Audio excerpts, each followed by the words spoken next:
High, ওম নমঃ শিবায়, হর হর মহাদেব। সবাই কেমন আছো? আশা করি ভালো আছো। আমিও খুব ভালো আছি। আমাদের এই যে এটা হচ্ছে আমাদের চতুর্থ প্রোগ্রাম। দুটো প্রোগ্রামের ভিডিও তুলতে পারিনি, তোলা যায় না, অসম্ভব ব্যাপার হয়ে দাঁড়ায় জানো তো। এখানে কার প্রোগ্রামগুলো, আর আমরা তো আর ভিআইপি নই, আমরা হচ্ছি নর্মাল থার্ড জেন্ডারের মানুষ। তো আমাদের জন্য ভিআইপি ব্যবস্থা কোনো দিনই হয়নি আর হবেও না। আমরা যেখানে প্রোগ্রামে এসেছি সেখানে আমাদের একদম শর্ট টাইম নিয়ে আসতে হয়, খুব অল্প সময়ের মধ্যে সব কিছু রেডি করতে হয়, অল্প সময়ের মধ্যে আমাদেরকে তৈরি হতে হয়।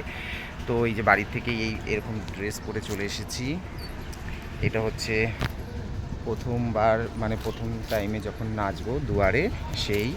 আর আমাদের দেখো এই যে এখানটায় ব্যান্ড পার্টি সিস্টেম তৈরি হয়েছে, যে বক্স ওইখানটায় সিস্টেম হয়ে গেছে। আর ওই যে সাদা রঙের বাড়িতে দেখতে পাচ্ছ, ওই সাদা রঙের বাড়িতে ওখানে বিয়ে হবে।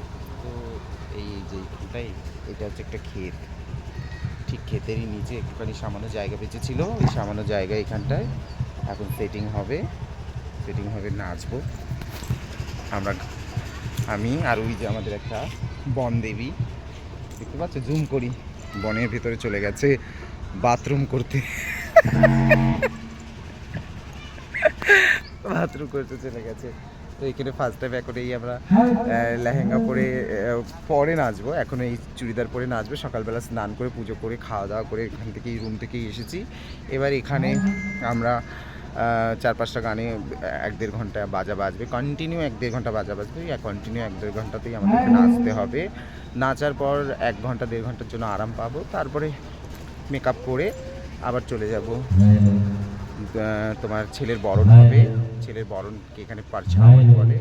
বরণ হয়ে যাওয়ার পর ছেলেকে চলে যাবো মেয়ের বাড়ি, মেয়ের ওখানে দুয়ার পূজা লাগাবো, মানে ছেলের বরণ আবার ওইখানে হবে। এখানে ছেলের বাড়ি, নিজের তো বরণ হবেই, মেয়ের বাড়িতে গেলে ছেলের বরণ হবে, সেখানে আবার নাচবো, নেচে টেচে রাত্রিবেলা যেরকম ছুটে বাড়িতে আসবো। হচ্ছে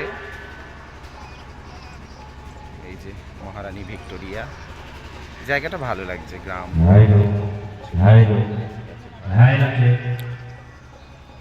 তো দেখতে থাকো, কেমন লাগলো জানাবে অবশ্যই।